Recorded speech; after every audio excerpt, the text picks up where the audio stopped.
Ex-Wedge End, respeitado diretor musical, se tornou conhecido na indústria da música por causa de um videoclipe que ganhou prêmios nacionais e internacional também. Mas esse diretor premiado, em casa fazia coisas que ninguém que não morava naquela casa conseguiria imaginar. Ele conseguia ser um monstro. Fazia a pior coisa que um pai poderia fazer com sua família. Ex-Wedge End era casado com Beverly End e tinham 9 filhos. Dentre esses 9 filhos, a mais velha era Aziza Akabib. Ele, Ex-Wedge, tinha um sonho de ser um grande artista e dizia a seus filhos que seria como Michael Jackson e Prince.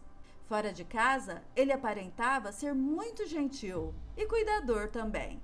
Mas na realidade, dentro de casa, ele era muito diferente. E na busca por sua espiritualidade, ele passou por diversas religiões. E gostava de incluir sua família nessa busca também. Ele costumava reunir seus filhos na sala e ler em voz alta alguns trechos do livro que estava lendo na época. E após a leitura, ele costumava fazer uma pregação. Ex-Wedge dizia aos filhos que Deus estava observando tudo o que eles faziam e diria a ele, através dos seus sonhos, se algum deles estivessem fazendo algo de errado.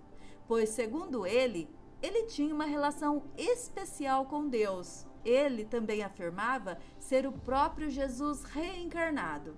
Ele fazia uma verdadeira lavagem cerebral nas crianças e dizia que ele podia fazer o que quisesse, inclusive com os próprios filhos, porque tudo, segundo ele, era ordenado por ninguém mais, ninguém menos que Deus. E cada vez mais, Ex-Wedge se tornava mais violento para controlar e isolar as crianças.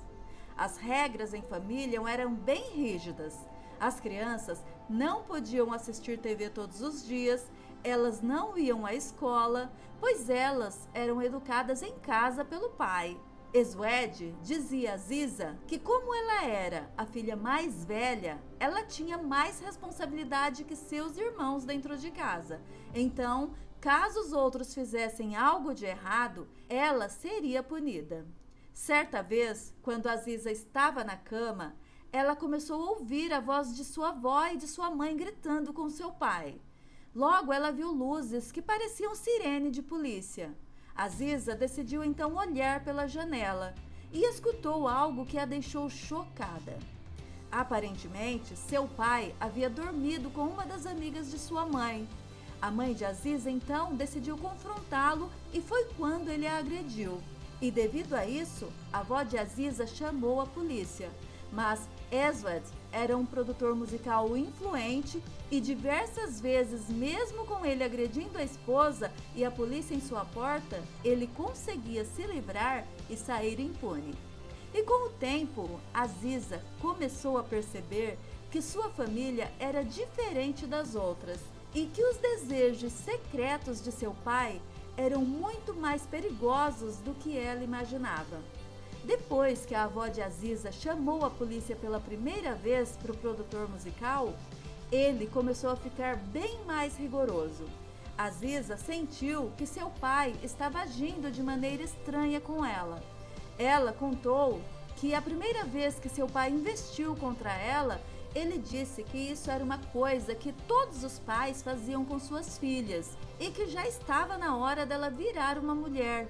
Assim como ele disse também para ela guardar aquilo como um segredo dos dois. Ela não gostou nada do que aconteceu, mas na cabeça de uma criança de 8 anos, ela não conseguiu ver a maldade ou a gravidade daquela situação. A única coisa que ela conseguiu pensar é que aquilo tinha sido mais uma coisa desagradável que seu pai tinha feito, dentre outras muitas coisas desagradáveis que ele geralmente fazia. E após algum tempo, isso começou a acontecer com mais frequência e por longos períodos de tempo. E não demorou muito então para a mãe de Aziza descobrir. E logo ela o confrontou. Eles começaram a discutir e Ex-Wedge começou a agredi-la com um cinto. E depois disso, traumatizada, a mãe de Aziza nunca mais questionou o que ele fazia. Aziza decide então dar um basta em tudo isso. Certa vez, quando os pais de Aziza não estavam em casa e ela estava cuidando dos seus irmãos, ela decidiu fazer suas malas e fugir. Mas uma coisa ela não tinha percebido, é que seus irmãos precisavam dela. Assim, Aziza pensou que se ela não estivesse em casa para protegê-los, o pai provavelmente descontaria sua raiva toda neles. Então, ela decidiu ficar. Infelizmente, com o tempo, a situação só piorou. Quando Aziza tinha 12 anos, seu pai a levou para o porão. Então, ela finalmente decidiu confrontá-lo e dizer que não queria mais fazer aquilo. O diretor então disse a ela que ela pertencia a ele, que se ela não fizesse o que ele queria, ele então faria com suas irmãs. Aziza, então, para proteger as irmãs, cede, mas o sacrifício de Aziza teve consequências. Aos 15 anos, ela acabou engravidando pela primeira vez de Esued. Esued, demonstrando ser mais desequilibrado ainda, decide dar um anel a ela, como se eles estivessem noivando. Ele sempre usava a ideia de que aquilo era algo ordenado por Deus e que se ele estivesse fazendo algo errado, Deus o puniria.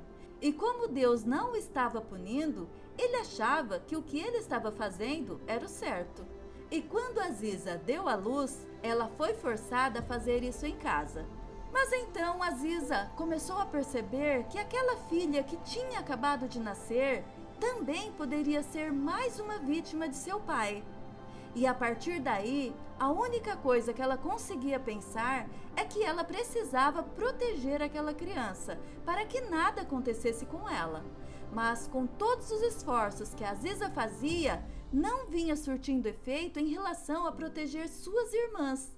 Certa vez, ele disse a Aziza que pretendia ter bebês com a filha mais nova, a de apenas 11 anos, pois, segundo ele, isso havia sido divinamente orquestrado e era uma lei divina.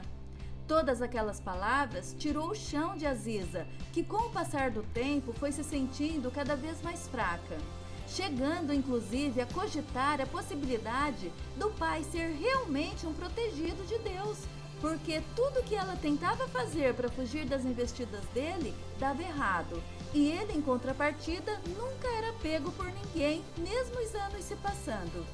E quando tinha 22 anos, ela teve seu terceiro filho, um menino, ainda um recém-nascido, e ficou muito doente. Então Aziza precisou levá-lo às pressas para o hospital. Ali, ela viu a chance de finalmente escapar. Quando preencheu a papelada do hospital, Aziza colocou o nome de Esued no lugar do pai da criança. E após isso, a mãe de Aziza ligou para o marido. E ele, com medo de ser descoberto, foi até o hospital correndo, querendo tirar a criança de lá. E assim que chegou ao hospital, ele ameaçou Aziza, dizendo que se ela falasse algo, ele tiraria as vidas de seus filhos e de suas irmãs também. E logo depois, o bebê de Aziza foi diagnosticado com desnutrição.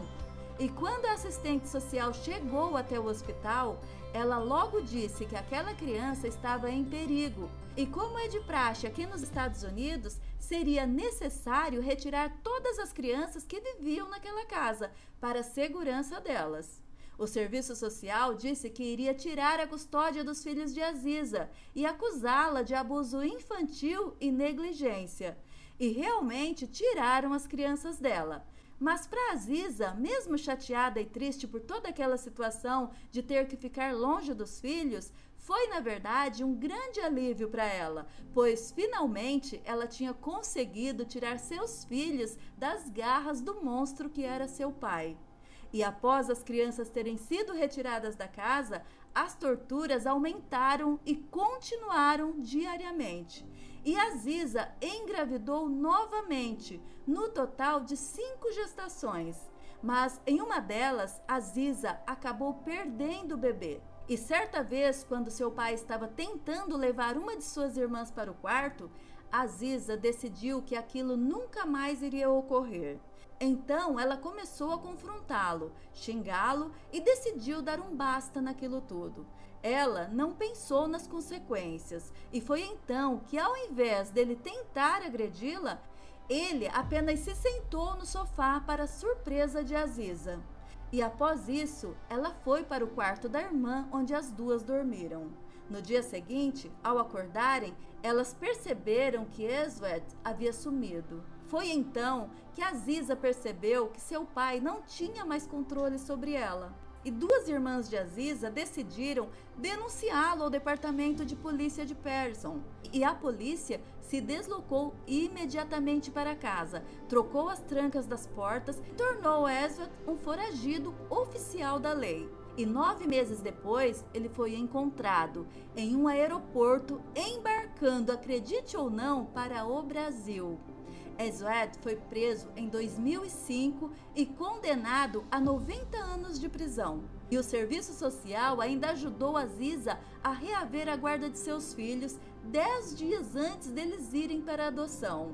Eles voltaram para casa e hoje Aziza está criando sua família. Ela abriu seu próprio negócio e fala também de seu sofrimento em um site, no liveyourdream.com. Essa foi a história emocionante de hoje. Com certeza devem ter se indignado e também observado a força interior de Aziza. Conto com sua opinião aqui embaixo nos comentários a respeito desse caso. E seu feedback, se está gostando do canal, também é muito importante para mim, ok? Então, te vejo a semana que vem. Até lá!